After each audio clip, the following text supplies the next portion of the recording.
Welcome to this special edition of City Talk with John McIntire. I am not John McIntire. My name is David Feiner. I'm the Communication Technology Manager in the City of Pittsburgh's Department of Innovation and Performance. But my special guest today is none other than John McIntire. How you doing, John? Not too bad. You just told me seconds ago that we were going to do this for the opening segment. I thought it was very interesting. So I figured we are entering our third season of City Talk with John McIntire, and I am not from Pittsburgh. So I didn't know anything about you when I met you, and I figured for the avid viewers of this show, we should learn a little bit more about millions of them, yeah. The host of the show. Sure. So thank you for joining us. Why, certainly. Thanks for having me. So John, where'd you grow up? Kankakee, Illinois. Kankakee, it's Native American for please God, don't let me die here. Really?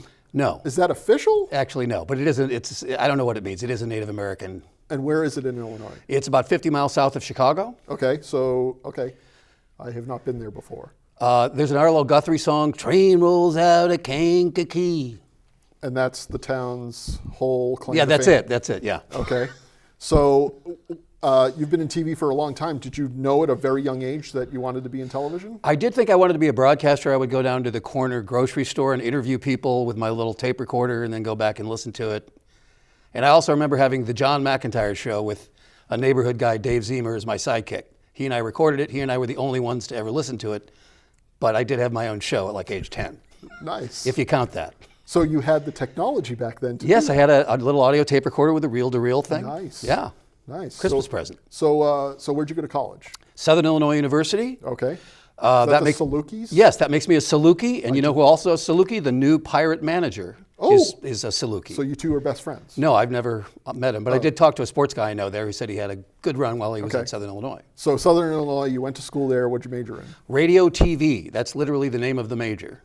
So both of them at once? I used to tell people broadcast journalism because it sounded, classier and more substantive, but it's radio TV. Okay. And got a degree, worked at the local commercial radio station while I was there. And I was a disc jockey, but then I was a newsman.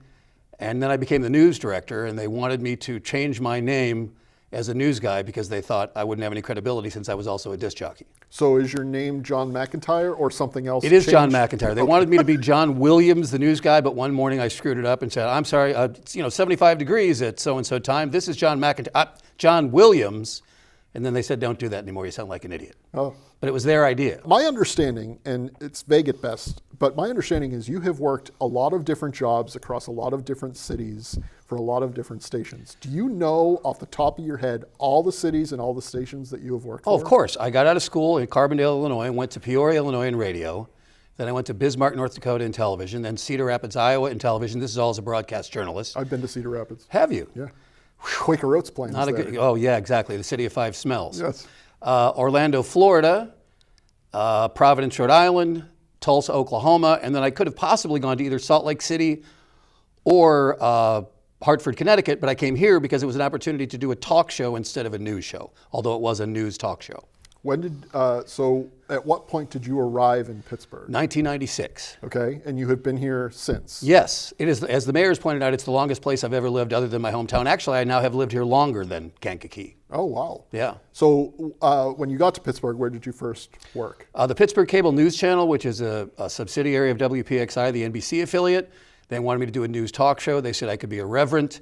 I tried to interview everybody. No one would come on the show. Dr. Cyril Wecht, who will show up at the opening of an envelope, thank God, actually agreed to come on the show a few times. And once people saw that I wasn't horrible or wasn't dangerous at any rate, they started to come on slowly but surely. So you said you've now lived in Pittsburgh longer than any other place. Why have you lived in Pittsburgh longer?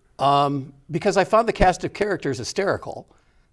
From Dr. Wecht to somebody who doesn't have that much personality, but I thought was a really smart guy, the mayor, Tom Murphy, who's the first one to say it may seem like a rather large city, or at least a mid-sized city, but it's actually a small town, and everybody knows everybody. To Sophie Masloff, who was one of my early interviews that I found hysterical, and the more politicians would come on, and then they'd backstab each other, and we had big debates between the mayoral candidates, Bob O'Connor versus Tom Murphy, people calling in, challenging Murphy to tell him the number of Roberto Clemente, because even though he was the mayor of Pittsburgh, he knew diddly about sports. And I just found it fascinating and hysterical. And the fact that the city's grown so much, and in my opinion, gotten so much better, even though there's still so much wrong with it that needs to be fixed. So how did you come to work for the City of Pittsburgh government? Well, after the TV show, I went to KDK Radio for a while. And then they told me to do another CBS radio station, a short failed experiment called The Zone, Pittsburgh's man station. It lasted 6 months, bad format. So I was essentially, just in time for the Great Recession, I was out of work. Oh, good timing. So yes, I did this, I did that, I got by, and then it was somebody in the city said, you know what, you ought to look at the City of Pittsburgh website and see what's out there and see what you might be qualified for. So I applied for 2 jobs in public safety, didn't get either of them. And then I applied for a job as an administrative assistant in Parks and Rec, and I got it. And it was then the mayor, who was familiar with me because I'd interviewed him so many times, said, why don't you do a talk show called CityTalk? You were there when that idea was born in a conference room in the mayor's office. So having covered the government for as long as you have, not just in Pittsburgh, I'm assuming in other places as well. Yes. How is it different for you to now work for the government? It's very different. I'm probably just sound like I'm sucking up, but I'm amazed at how many dedicated, hardworking, intelligent people there are who are actually trying their hardest to serve the taxpayer well. Not that I expected everybody to be a lazy bureaucrat, but I guess I just expected more of the stereotype of them being not particularly productive to be true, and I found the opposite. What is the biggest, besides that, what is the biggest surprise you have found now being an insider of sorts? How many different things they do. Just the Department of Innovation and Performance that you and I are both a part of, this Gold Belt program to try to have process improvement, where they take a look at what you're doing, study it, maybe you could do it better, here's some ways to do it better. All the complex situations involving the computers that they fix, the fact that they have to maintain the city's computer system and we have intense security and have to make sure nobody comes in and hacks us, obviously. The Department of Public Works, how many different things they do other than plow snow and fill potholes, as in moving furniture all over the place. Parks and Rec, the millions, where I spent my first year, the millions of, not millions literally, but dozens of programs that they run. And the 13 senior centers, which if you're older and you don't really have that many friends or any place to go, you can go build a community in your neighborhood and have a place to go and a fun thing to do. And it really serves a useful purpose. I guess I'm finding that the taxpayers' money, at least in many cases, is actually well spent, surprisingly enough. Who knew? Right. So back to that meeting with Mayor Peduto where we were both at, and he said, let's do a talk show. So you've now done 2 years of CityTalk. I think I'm correct in saying you've interviewed almost 100 different employees. What has been the standout of the CityTalk shows so far? Boy, that's tough to say. I liked Ross, who is the director of Parks and Recreation, because he's such a sincere guy and has such an overwhelming responsibility. I like Councilman Coghill, Anthony Coghill. He was our first interview because he's such a character, because he's got a lot of personality and he's funny. I do enjoy the people who are willing to, relax and joke around. I'm surprised by how many people don't want to do the show, as in most people don't want to do the show. There's this people, a GIS team. I don't even know what that means. I saw them the other day. 3 of them were standing there. I'm like, any of you guys want to do the talk show? They're all like, in unison. I'm like, okay, thanks for your time. Good. But I mean, people are camera shy or they just don't want anybody to know what they're doing, I guess. So now that we enter the 3rd season, this being the season premiere of the 3rd season, what are some people you wish to have on the show during this year? I would love to have the people who hand out the parking tickets. They work not directly for the mayor, but for, as I understand it, an adjunct subsidiary, if you will. And they said no to me, and I whined to the mayor, they won't let me interview them, can you help? And he's like, no, you have to build your own relationships, and you have to get them to trust you in order to let them, because I guess they don't, not a lot of people like the people who hand out the parking tickets. Surprise. So maybe that's why they don't want them to be interviewed. But and I like to interview some of the crossing guards, like some of the people on the front lines, if you will. That would be fun. Although I still enjoy interviewing, council folk and the muckety mucks. I have yet to interview the mayor or the chief of staff. Looking back on your, how many year career? Oh, I don't know, since 76 roughly, if you count radio. The 44 years of... Is that right? I didn't even add that up. Well, I was born in 75, John, so it wasn't. You were born in 75? I was born in 75. Cow.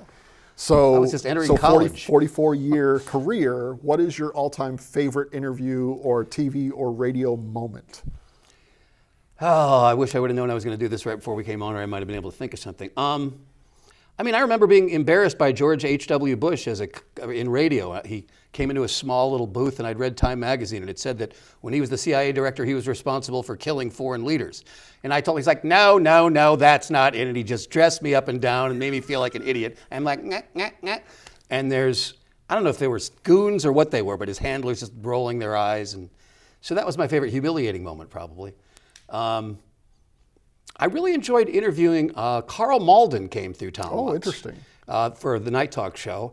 Also, Captain Kangaroo. Oh, also interesting. But the one I'll always regret, and I thought when Captain Kangaroo was on, then I could get Fred Rogers. Right. No.